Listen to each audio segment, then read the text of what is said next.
বলো। মেহেদি, এই গাছটা চিনো? পান পাতার মতো গাছ। হ্যাঁ, একদম পানের মতো। প্রথম দেখাতে মনে হবে যে একদম পান। এই যে এটা ফলও আছে তো, দেখছো? হ্যাঁ, ফল এই যে এখানে দেখো ফল আছে। তারপরে যে এইখানে দেখো বড় একটা।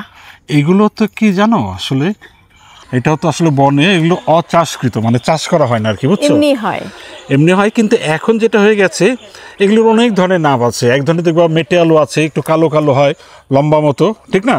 এবং গাছ আলুও বলে। আর এই গাছটা কিন্তু সাধারণত বড় যে কোনো একটা গাছকে বেয়ে ওঠে। হ্যাঁ, এটাও যেমন এই গাছটাকে গাছ আলু বলে। এটাকে এই জবা গাছটা বেয়ে উঠে গেছে।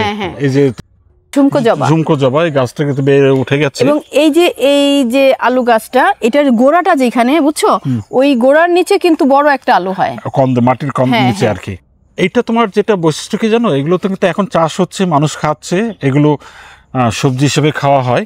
এগুলো কিন্তু অনেক ধরনের নাম আছে জানো, একে পেস্তা আলু, মানে কোনটা কি, এগুলো আমরা এক কথায় বন্য আলু হিসেবে বলি, কিন্তু এখন আর বন্য নাই, এগুলো চাষ করা হচ্ছে, মানুষ বাড়িতে চাষ করে নিয়ে লাগায়। গাছ আলু বলে, যেহেতু গাছে উঠে যায়। গজ আলুও বলে, মোম আলুও বলে, এটাকে বুঝছো, মোম আলু, চুপড়ি আলুও বলে আর কি। অনেক ধরনের নাম আছে বন্য আলুর আসলে।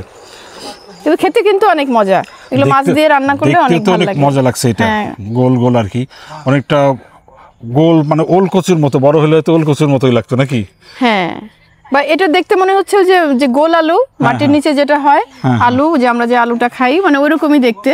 আমরা গাছের মধ্যে এরকম গোল আলু দেখলাম চক্ষু মেলিয়া।